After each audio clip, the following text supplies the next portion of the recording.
तारीख 2 एप्रिल 2025 जालन्यातल्या भोकरदन नाका परिसरात राहणारे ऋषिकेश मालुसरे सकाळी 6:30च्या दरम्यान घरातून अंगणात आले तेव्हा त्यांना तिथं एक अनोळखी पोतं दिसलं. ते पोत्याच्या आणखी जवळ गेले तेव्हा पोत्याला रक्त लागलेलं होतं. त्यांनी लगेच घराचे सीसीटीव्ही कॅमेरे चेक केले तेव्हा सीसीटीव्ही मध्ये त्यांची एक भाडेकरू महिला ते पोतं घरातून ओढत आणताना दिसली आणि पोतं अंगणातच टाकून गेटमधून निघून गेली. त्यांनी लगेच भाडेकरू महिला प्रतीक्षाचा पती आकाशला फोन करून कळवलं. काही वेळात आकाशचे जालन्यात जवळच राहणारे मामा प्रदीप कानडे तिथं आले. प्रतीक्षा पोतं ओढत घेऊन आली हे तर आता कळलं होतं. प्रश्न होता पोत्यात आहे काय. पोलिसांना कळवलं गेलं. पोलिसांनी पोतं उघडलं तेव्हा एक धक्कादायक गोष्ट समोर आली. पोत्यात होता प्रदीप कानडे यांच्या बहिणीचा मृतदेह. आकाशची पत्नी प्रतीक्षानं तिच्या सासूची हत्या करून तिचा मृतदेह पोत्यात भरून टाकला होता. पोलिसांनी हत्येचा गुन्हा दाखल करून प्रतीक्षाचा शोध सुरू केला. पुढच्या काही तासांमध्ये पोलिसांनी प्रतीक्षाला पकडून बेड्या ठोकल्या. तिच्या चौकशीमध्ये अनेक धक्कादायक खुलासे समोर आले आहेत. प्रतीक्षाचं 6 महिन्यांपूर्वी आकाश बरोबर लग्न झालं होतं. फक्त 6 महिन्यातच तिनं आपल्या सासूची हत्या केली. हे प्रकरण नक्की आहे काय? या प्रकरणात प्रेम प्रकरणाचा अँगल का समोर येतोय पाहूयात या व्हिडिओमधून. नमस्कार, मी चैतन्य आणि तुम्ही बघताय बोल भिडू. आकाश शिंगारे आणि प्रतीक्षा हलगे यांचं 6 महिन्यांपूर्वी लग्न झालं होतं. आकाश शिंगारे मूळचा बीड जिल्ह्यातल्या गेवराई तालुक्यातला वावरे अंतरवली गावचा, पण साधारणतः 9 महिन्यांपूर्वी त्याला जालन्यातल्या अल्ट्राटेक कंपनीमध्ये ज्युनियर इंजिनियर म्हणून नोकरी लागली. मग आकाश आपली आई सविता आणि भाऊ असे तिघही जालन्यातल्या भोकरदन नाका परिसरातल्या प्रियदर्शनी कॉलनीमध्ये भाड्यानं राहत होते. प्रियदर्शनी कॉलनीच्या 2 मजली इमारतीत ग्राउंड फ्लोअरला घरमालक ऋषिकेश मालुसरे राहतात आणि आकाश शिंगारे आईसोबत पहिल्या मजल्यावर राहतो. सप्टेंबर 2024 मध्ये आकाशचं प्रतीक्षा हलगेसोबत लग्न झालं. प्रतीक्षाचं माहेर परभणीचं.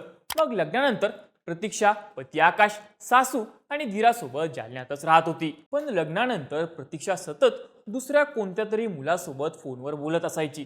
ही गोष्ट सासू सविताच्या लक्षात आली. आकाश कामावर गेला की प्रतीक्षा फोनवर बोलत असल्याचं सासू सवितानं हेरलं होतं. मग सासूनं सुनेला यावरून हटकलं, पण प्रतीक्षानं यावरून उडवाउडवीची उत्तरं दिली. हळूहळू सासू सुनेमध्ये यावरून खटके उडायला लागले. शेवटी सवितानं आपला मुलगा आकाशच्या कानावर ही गोष्ट घातली. आकाशनं याबाबत प्रतीक्षाला जाब विचारला, पण तिनं नेहमीप्रमाणे उडवाउडवीची उत्तरं दिली. प्रतीक्षा फोनवर दुसऱ्या मुलासोबत बोलत असल्याची आणि त्यावरून घरी भांडणं होत असल्याची गोष्ट आकाशचा मामा प्रदीप कानडे यांनाही माहीत होती. दरम्यान काही दिवसांनी आकाशची लातूरला बदली झाली, पण नवीन ठिकाण असल्यामुळं तिथे कुटुंबाला घेऊन राहायची सोय होत नव्हती. त्यामुळं आकाश एकटाच लातूरला गेला. आकाश लातूरला गेल्यानंतर प्रतीक्षाचं फोनवर बोलणं वाढलं. घरी सविता आणि प्रतीक्षा दोघीच. सविताला प्रतीक्षाचं वागणं पटेनासं झालं. आपली सून आपल्या मुलाला फसवते असं सविताला वाटायचं. यावरून सविता प्रतीक्षावर लक्ष ठेवायला लागली. यावरून सासू आणि सुनेमध्ये धुसफूस वाढली. छोट्या छोट्या गोष्टींवरून दोघींमध्ये कडाक्याची भांडणं व्हायला लागली. सविताचं म्हणणं असं होतं की आकाश लातूरमध्ये घर शोधेपर्यंत आपण गावाला जाऊन राहावं, पण एकतर लातूरला जाऊन राहू किंवा इथं जालन्यात राहू असं प्रतीक्षाचं म्हणणं होतं. तिकडं आकाश लवकरात लवकर पत्नी आणि आईला लातूरला कसं आणता येईल हे बघत होता. त्यासाठी त्यानं घर शोधायलाही सुरुवात केली होती. काही दिवसांपूर्वी सविता आणि प्रतीक्षा आपल्या गेवराई तालुक्यातल्या गावी गेले. काही दिवसांनी आकाशही सुट्टी काढून गावाला आला.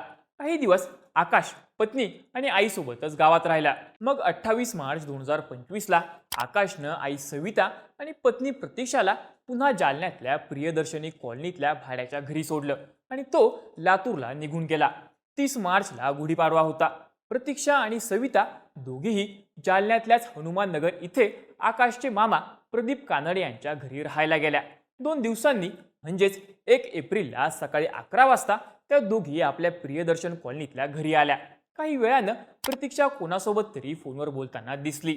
मग यावरून दोघींची पुन्हा एकदा कुरबुर सुरू झाली. शब्दाला शब्द वाढत गेला आणि दोघींची जोरात भांडणं सुरू झाली. दिवसभर त्यांच्यामध्ये खटके उडत होते. रात्री जेवतानाही दोघी एकमेकींशी बोलत नव्हत्या.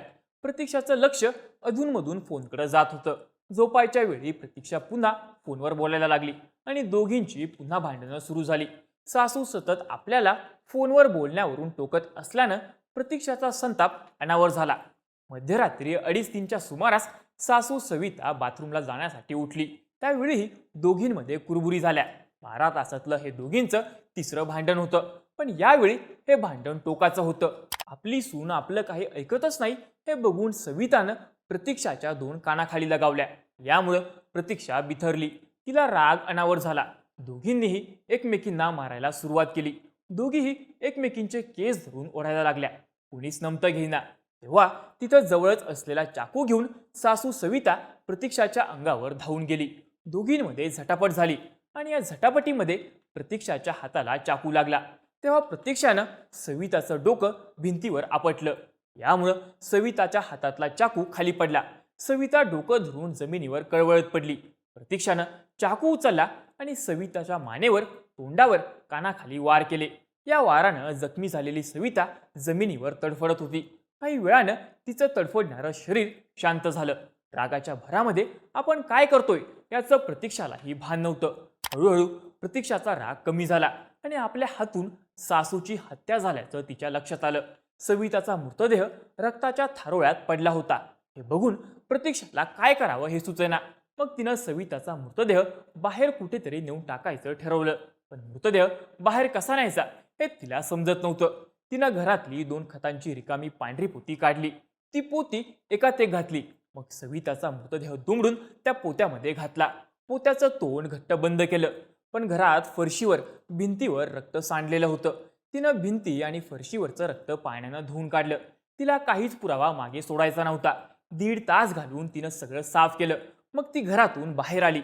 बाहेरचं लोखंडी गेट उघडलं आणि परत घरात आली. पोतं बाहेर काढलं. घराला कुलूप लावलं आणि पोतं ओढत ओढत घेऊन खाली अंगणात आली. पण गेटमधून बाहेर जायला 2 ते 3 फूट उंचीचा कठडा होता. व तिला सासूच्या मृतदेहाचं पोतं उचलता येईना.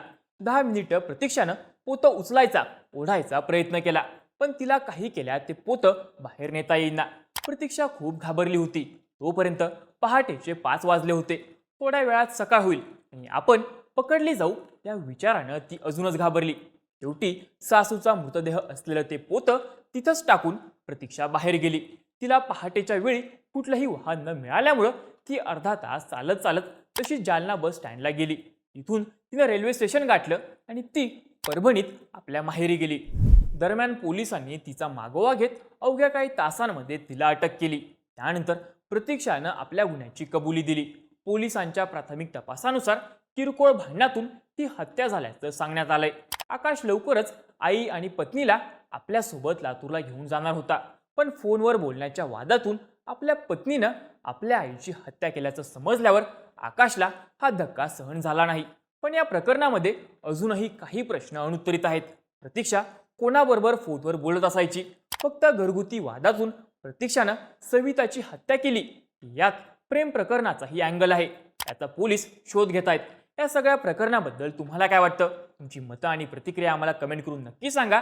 असेच माहितीपूर्ण व्हिडिओज बघण्यासाठी बोलबिडूच्या YouTube चॅनलला नक्की सबस्क्राईब करा.